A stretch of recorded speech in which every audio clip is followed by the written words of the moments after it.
Alright guys, welcome to Formula 1 news. Lewis Hamilton's prayers may finally have been answered by Ferrari, with Fred Vasseur seemingly implying that upgrades could be on the way as soon as the Austrian Grand Prix weekend. There's been all this talk about when the major upgrade package, if ever, is going to arrive for Ferrari. The talk was maybe for Silverstone. Now it seems potentially new parts on the way slightly sooner than that. And what about George Russell, with all the rumours around Mercedes, Max Verstappen, what that situation potentially looks like? Rumour has it that in Silverstone as well as some big upgrades for Ferrari, Russell might get a new contract from Toto Wolff. Very much into your thoughts in the comments. Hit the like button if you enjoy. Subscribe if you're new. As always, I would greatly appreciate it. These are some of the gentlemen playing a bit of paddle, and well, here's Daniel Ricciardo in the middle. I mean, yeah, look at that facial hair. Look at him go, baby. He's back in business. And well, here we go from George, obviously hanging out with some of the guys.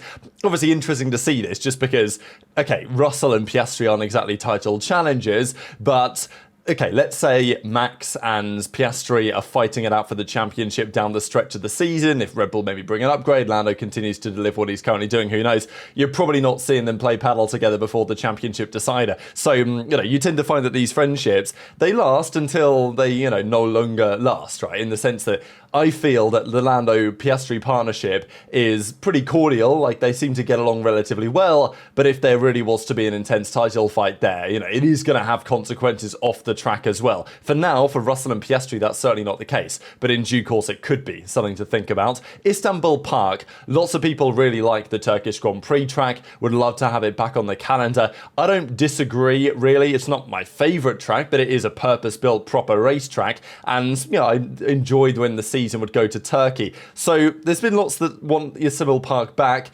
Is it going to happen? It's always a question of money. But Turkey have been trying. There's been support now for some time from the government to make this happen. I think they've been pushing hard with various resources and improvements and everything to try and make F1 choose to go there again in 2027, 2028, something kind of like that. But yeah, it's been in negotiations for a long time. At the end of the day, though, there may not be too many tracks under review, and therefore they may simply be outbid by something like a Thailand, and they're going to put down $1 billion to have it in Bangkok. So it's like, yeah, would I prefer to have an actual racetrack such as in Istanbul Park? Sure.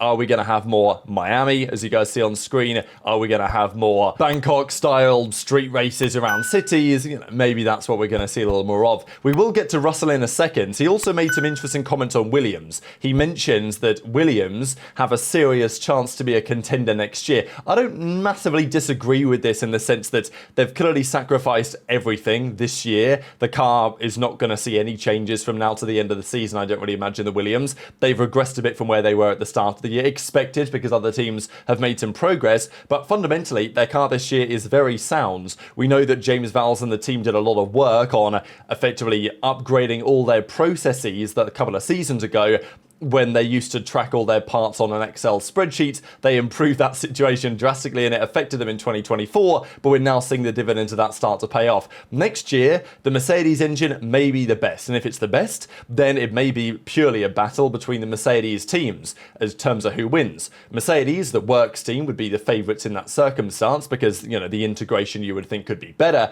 But still, McLaren, if they win this year's Constructors, which they likely will, they'll be in the mix. Aston Martin are moving away. That puts Alpine into the mix, as we know. And then Williams, right? So George Russell said that, yeah, Williams' old team, they could be a serious threat in 2026. James Vowles says, hold your horses a little. It's pretty unlikely. But he did go on to say a few interesting things in terms of why Vowles thinks they're still a little behind. I know how efficient Mercedes is in all of the structures and systems. I know how much further forward we're having to pull our production date relative to them in order to achieve it. So if you treat it as efficiency per minute, you can spend in different infrastructures, and that includes wind tunnel. We're still not where we need to be, because Vowles knows what it's like at Mercedes, and he knows where they're lacking. But he does admit that, yeah, for 2026, there is still an opportunity there, but it's difficult to say whether they're going to have as much of a head start. They may have some advantage, right? Like they get the testing time more so than some of the top teams because they're further down in the championship. That is an advantage, and we know that he signed a longer-term contract to stay with the team, right? So we know that he obviously must believe in the process, and he was successful in convincing Alex Albon and most critically, really, Carlos Sainz, that process is going to yield the dividends in the medium to the longer term. So yeah, Vowles says they're targeting a leap, of course, with the new regulations, and that's the Williams story. Now, Pirelli tyres, always controversial. I'm not a big fan of it, you guys know that. The C4, C5, C6 has made for, I will admit, some rather fascinating weekends. There's been a couple of weekends now, Imola was one, and then of course most recently in Canada, where the C4, C5, C6 compounds were used. I mean, even in Spain, we had Max on a 3-stop, and that was on the hardest compounds. So it's been nice to see some strategies that involve more than a single stop, but as we know, in Canada, even that was possible, right? The C4 would last if you really tried, and some guys did make it work. The front runners, though, generally went for the 2-stop, and it was even a consideration whether a 3-stop would be necessary at the end of the Grand Prix. But the C6 is an interesting tyre. It doesn't give any more performance consistently than the C5, and it's the soft, right? So you want to ideally keep the C5s and the C4s for the race. So Pirelli are talking about what they're going to do with it. Are they going to keep it around? Because they admit that the tyre is difficult, right?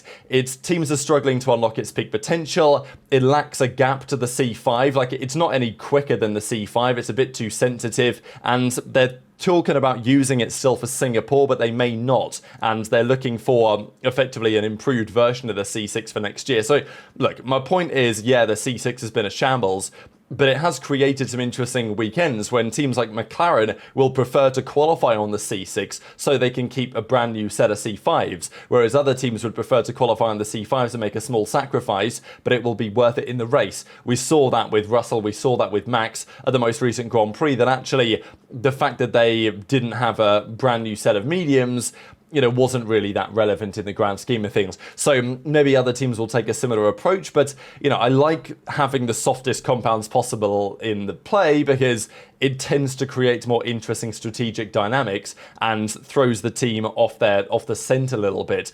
But maybe Pirelli are going to say the C6 is so shaky that we're simply going to retire it for the rest of the season. I'm hoping they don't do that, but time will tell when they announce the tyre allocations in Grand Prix to come. George Russell, is he going to stay at Mercedes? Is he not? Been loads of rumours about this over the last couple of weeks. Max Verstappen potentially getting the drive. Could he leave Red Bull Racing? It was a big possibility last year, and even for some portion of this year as well. Some will still say that this is going to happen.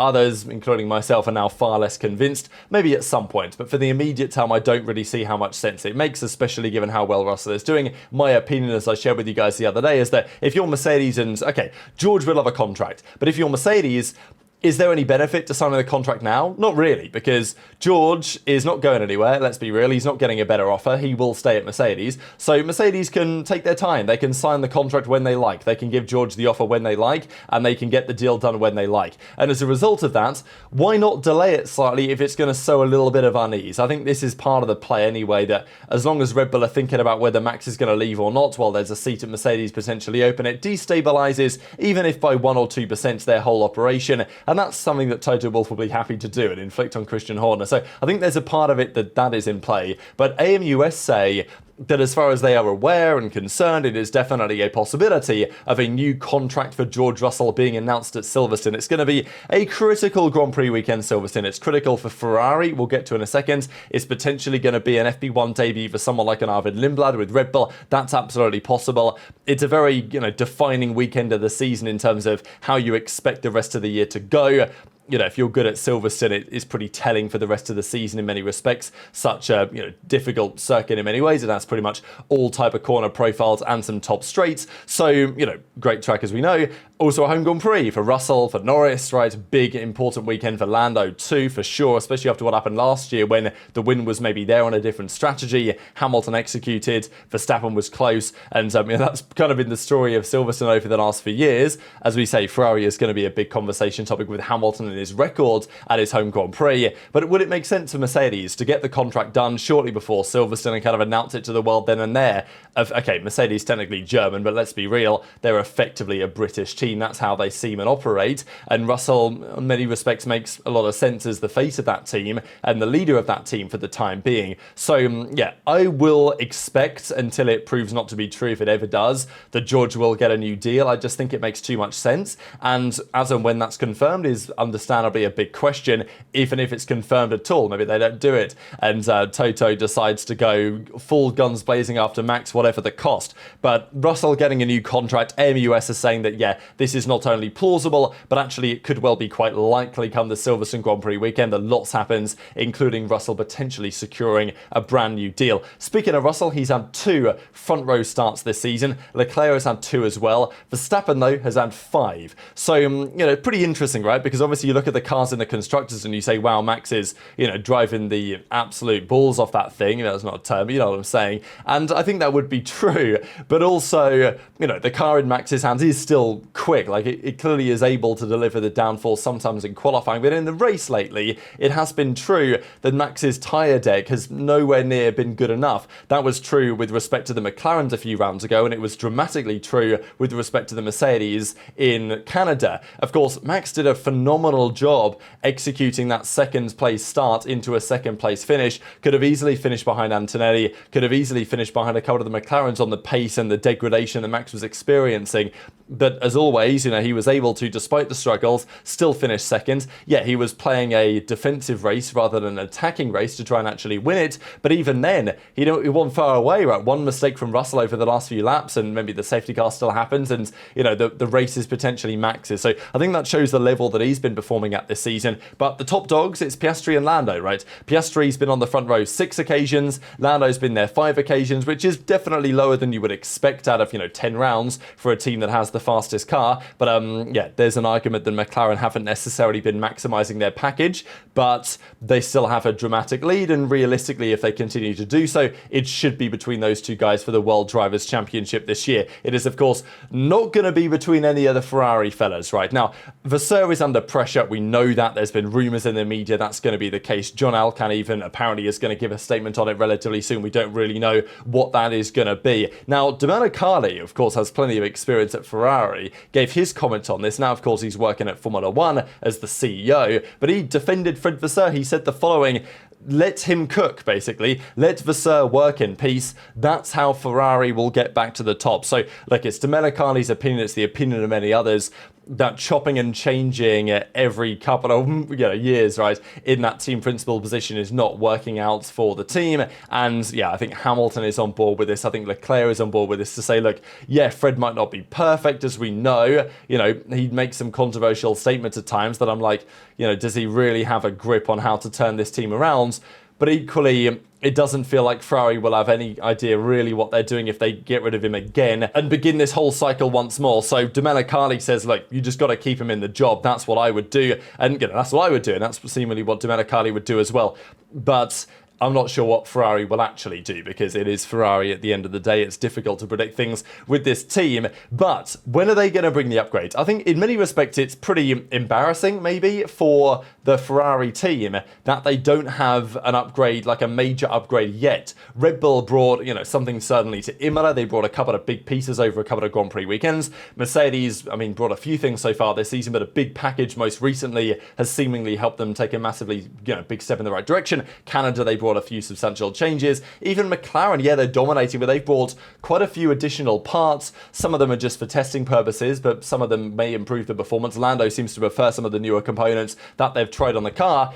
But where are Ferrari's upgrades? Not really anywhere to be found. There is a major talking point that their plank wear at the rear of the car is a massive problem for them. We saw that happened, of course, in China when Hamilton was disqualified for that infringement for the main Grand Prix, and Leclerc was disqualified for being underweight. So, that was really the rock bottom point. Since then, they've done better. Like, I guess the recovery that Vasseur was talking about yesterday is the idea that they were in rock bottom at that point, and then they managed to claw themselves back to at least being second in the constructors, but that has not lasted after Canada, and that may not continue to last either. But there is a feeling that the SF25 is going to prefer the Austrian Grand Prix track. Of course, famously Leclerc won here in 2022 and has been very competitive on other occasions at this circuit as well. That was the race where Sainz's car exploded, if you guys remember that one. Of course, Max won in 23, and he could well have won last year if not for the, the Lando Norris incident, which ended in George Russell famously taking the Grand Prix win. But a few days ago, this was on the 17th of June, the big rumour was that probably Ferrari aren't going to bring anything for Austria. They're simply going to run it down, and they're going to bring their major upgrade for Silverstone. That may still be true, but Fred Vasseur did make some interesting comments on this following the most recent Grand Prix weekends, and seems to imply that it's at least possible that there are upgrades on the car in Austria. So Fred Vasseur goes on to say the following: "We will have an upgrade soon before the UK, and perhaps another one a bit later," he said after the Canadian Grand Prix. "But I think there's much more in execution and what you're getting from the car than in the potential of the car itself," which is, again, it's an interesting statement, right? Is he talking about Leclerc making the mistake in qualifying? Is he talking about the team messing some things up? Is he talking about the groundhog that was, working for some other team? I don't know, like a McLaren fan or something that decided to sacrifice itself to destroy Hamilton's floor. It is what it is, but as he says, we're at the end of the life of the regulations. We know that when we're bringing something on the track, we're more speaking about hundredths of a second than tenths of a second, but, that's not always the case necessarily, because if the car improves in performance to a small degree, but it improves in its, let's say, handling to a large degree, then the drivers are going to be able to unlock way more lap time because they're going to be more confident to send it into the corner and know what it's going to do. I think that's one of the reasons why the Mercedes seems to have made a bit of progress, is that, the drivers this year just have more confidence with that thing than they did previously. And that's a big deal, certainly at the very top level. But what do you guys think about Vasseur's comments? Because he talks about a couple of tenths and the setup side as well. Like, there's still all this talk about the setup being critical for the upcoming Grand Prix in Austria. Just change that thing under my face as well, because that should definitely be updated about now for the, of course, it's race week, literally this upcoming weekend. But so with that in mind, it's been said for some time though now, right? Ferrari have said this every weekend. It's like, we just need to get the setup right. So what do you guys think about this comment?